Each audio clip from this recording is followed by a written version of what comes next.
Welcome to the Business Leader Spotlight.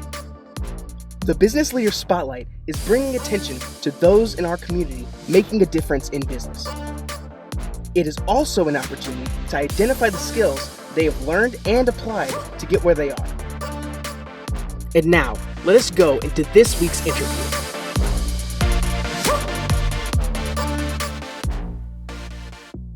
Welcome to this week's edition of the Business Leader Spotlight. I have with me Jason Staten. Jason is currently a member of the Empowered Living community and a member of the John Maxwell team.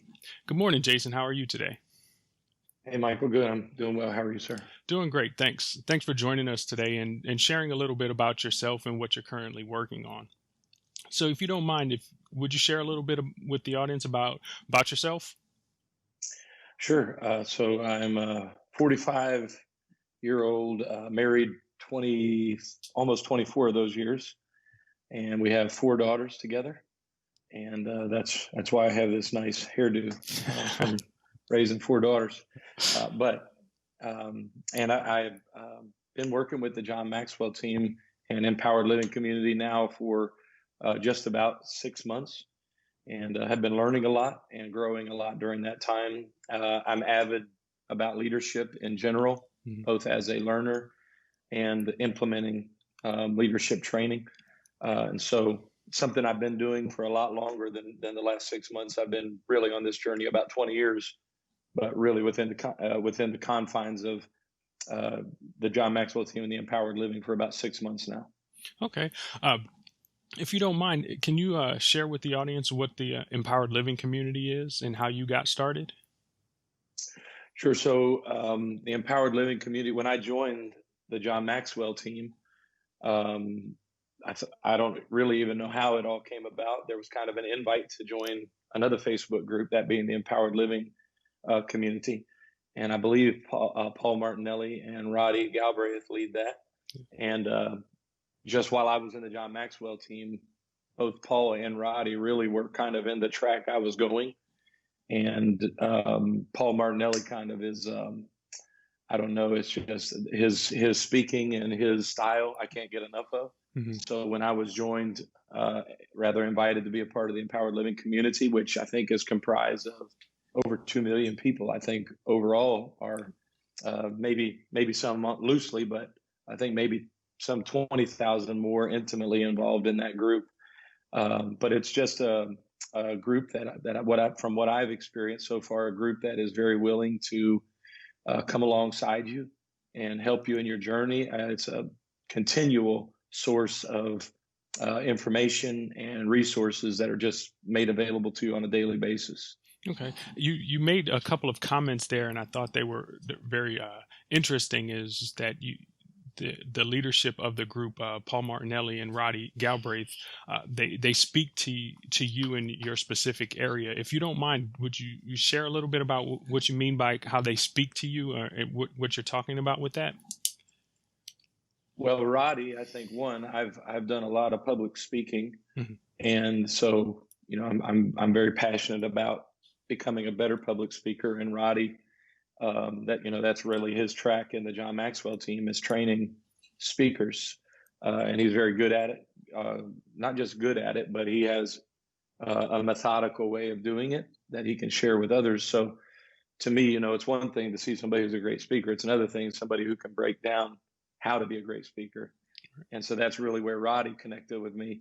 And Paul, I don't know that I've really been exposed to anybody like him. Just the way he challenges you on your beliefs and makes you believe that anything is possible.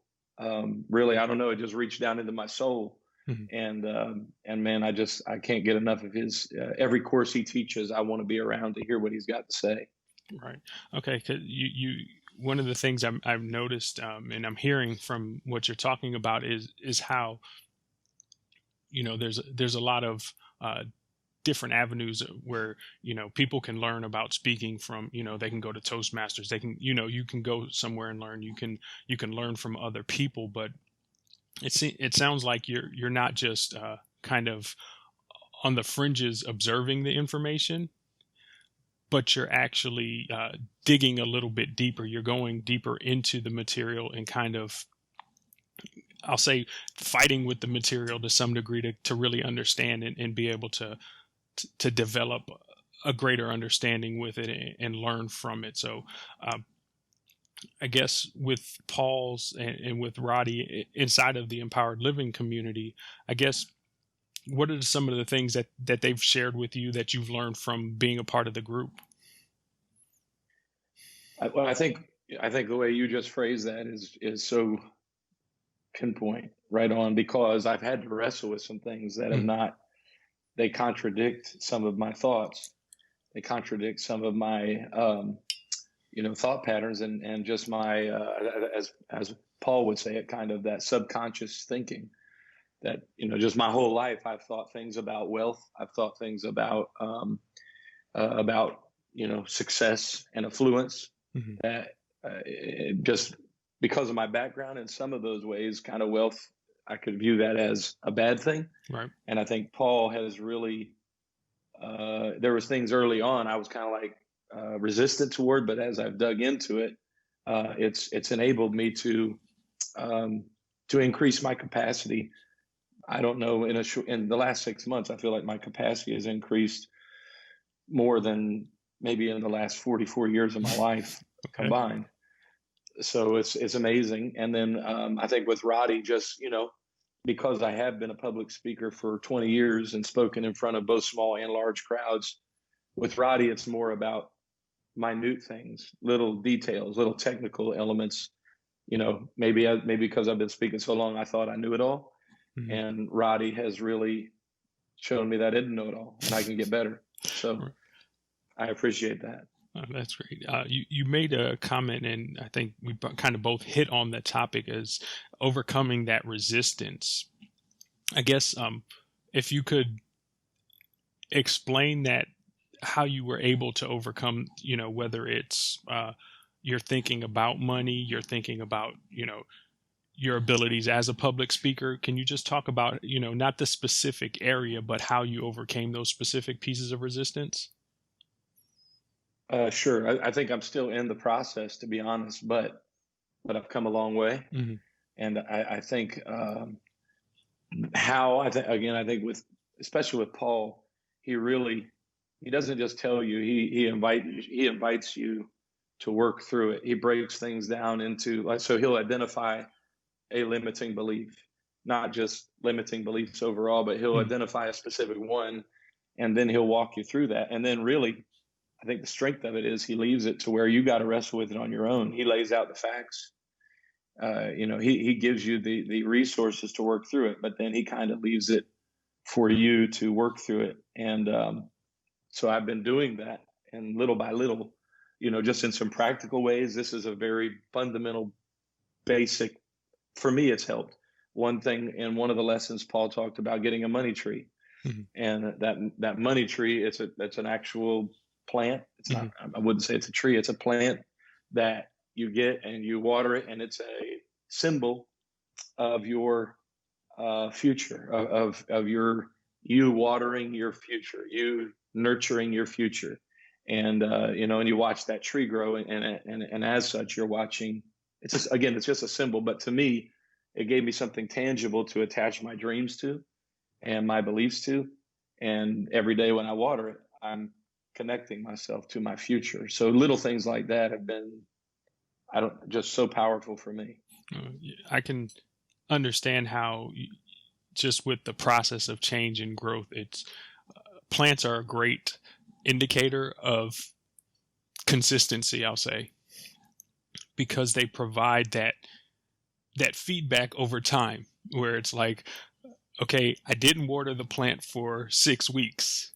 Why does the plant look like it's dead? Well, you didn't water the plant for 6 weeks. If it's a cactus, whole different story, but normal plants, you have to water over time. So I can see how being able to have something that you can, a tangible representation of learning, the consistency, and seeing, okay, what is the future? Having that picture. I think of a seed. If you go to, one of your local hardware stores or Lowe's Home Improvement, something like that, and you buy a package of seeds, it shows you a specific flower or a specific plant that it's coming to. It's saying, okay, what's inside of here can become this. if Yes. you're willing to do all of the work. And Yes. usually between the seed and, the final stage, it's all of the work that is where we fail. I know myself, I've failed. I've endeavored down different things, even myself in trying to do things professionally. You look at it and you say, oh, where did I fail? I failed in one of the areas of consistency, and then I didn't get the results. So I can see how that battle and just that consistency of struggling to kind of continue that will keep you on the path to getting to where you want, and having a tangible representation of that. So I understand, you and I, we've talked in the past. I understand you're currently working on a project, and I don't want you to necessarily spill all the beans about it, but can you share a little Sure. bit about what you're working on right now?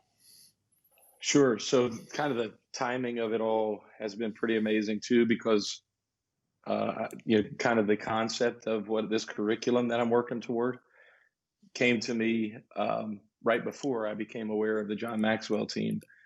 And so I'm walking through this curriculum, my personal development, and so they're kind of on the journey together, the development of this curriculum and my personal development. So the curriculum itself is the title of it, the name I've given to it is Raising the Bar. And kind of the subtitle that I've put under that is a pathway to increase capacity and reaching your full potential. Mm-hmm. And I'll say that kind of, I think what birthed that is in 20 years of working with people, not all of them leaders, but some of them that you saw great leadership potential in. And many times I feel like as a leader of leaders, I'm more invested in their potential than they are. It's frustrating when you see somebody who has incredible potential and it's like they don't even realize they've got the potential. Or maybe like as I experienced, maybe they have some limiting beliefs that are there that they don't think they can reach their potential. So really this curriculum is it's designed to be kind of a year-long course, a year-long curriculum Mm-hmm. that will walk them through the steps of going from wherever you're at now, all the way to a limitless potential. At least a raising of the bar as far as our capacity goes. Okay. Wow, that seems to be something that one is challenging to create. At the same time, one of those things where you look at it and the impact that it can have on somebody's life or people's lives, and being able to get them to even just recognize, hey, your potential is not where you are, but it is above that. It is greater than that. Not necessarily saying, oh yeah, you're going to be, not trying to get them to say, oh yeah, you can see it limitlessly right now. It's, I want you to take that next step, whatever that is, being able to raise that bar just a little bit. And, Yes. those small steps of growth, continuing down that path to help them grow and help them become more than what they thought they could be. Yeah. And it also seems like with working on your curriculum and being able to build that, like you said, the two kind of have synergized, because one, you're identifying the areas for your growth and saying, okay, where do I need to grow, as well as, okay, how can I transition what I'm learning into being able to help someone else and go from there. So I know we've talked a lot about this and with the community just in the short time we've been in the interview, but can you talk about, or can you identify any areas that you can say that people need to look at first to be able to grow or to be able to raise that bar for themselves? Yeah, I think you again. I think you're one step ahead of me in this interview because for me, while I'm creating the curriculum, I'm living it right simultaneously. And the first thing I think is identifying those areas, those limiting beliefs. So actually, in the course, first module, it's 4 modules. Okay, and the first module is I use the metaphor of a high jump. So in the high jump, to raise the bar, whatever it takes to get over the bar. All right. In the early days of the high jump, they would actually stand next to the bar and just kind of hop over it. Obviously, as the high jump evolved early on, they didn't even have a mat on the other side. So obviously, people weren't just flopping over and landing on their back. That would be painful. So they would run and jump over it and then land on their feet on the other side. So that provided its own set of limitations. But as the sport has evolved, so too has the approach to it.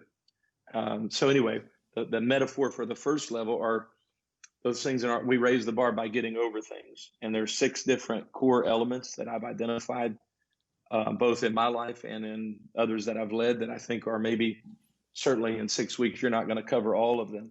Mm-hmm. But I think I've covered the 6 most fundamental areas that we need to get. So to answer your question in summary, I think the first step to increasing our capacity is getting over some things.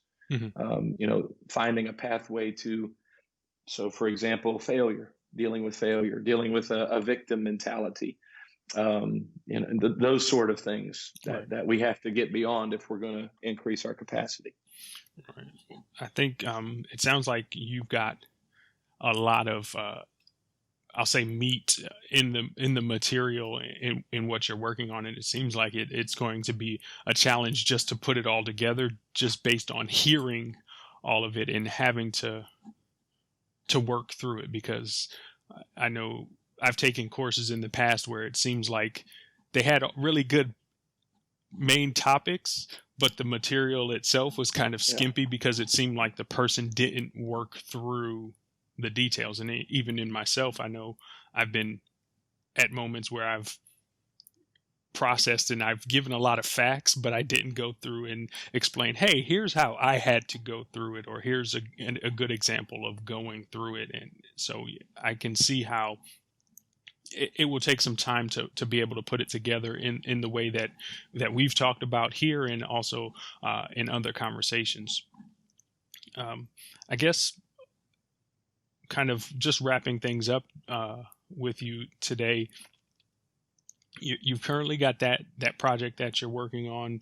It seems like you've got quite a bit going on with just your personal life, having a family, 4 children, 4 daughters specifically, working on and building a new avenue by which, you work, part of the Empowered Living Community, John Maxwell team.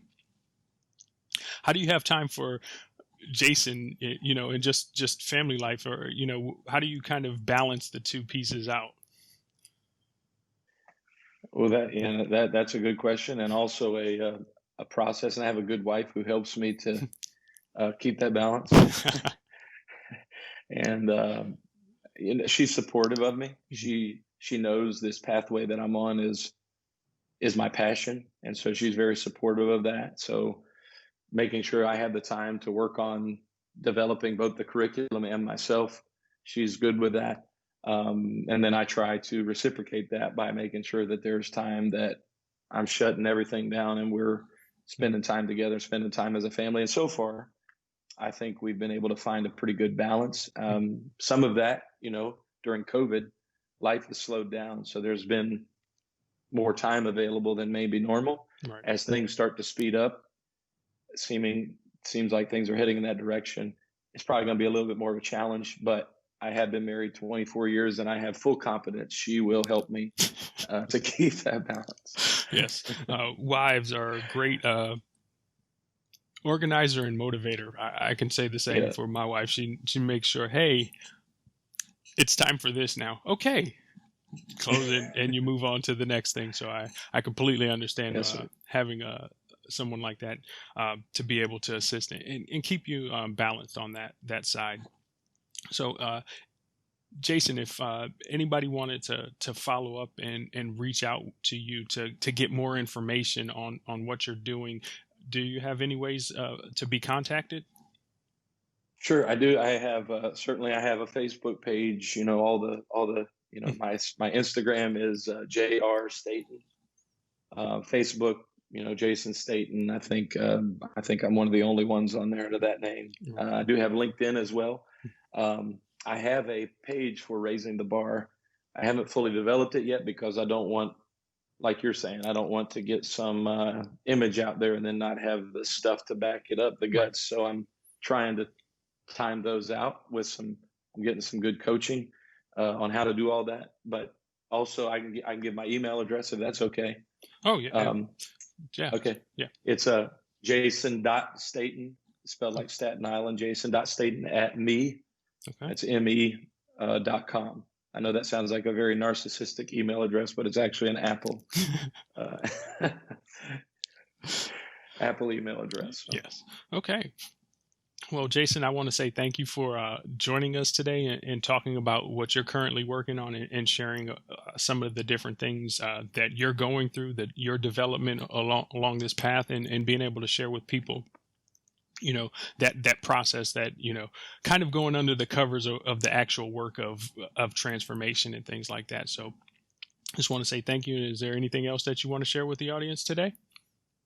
Yeah, just highly recommend. If you're not a part of the Empowered Living community, highly recommend that.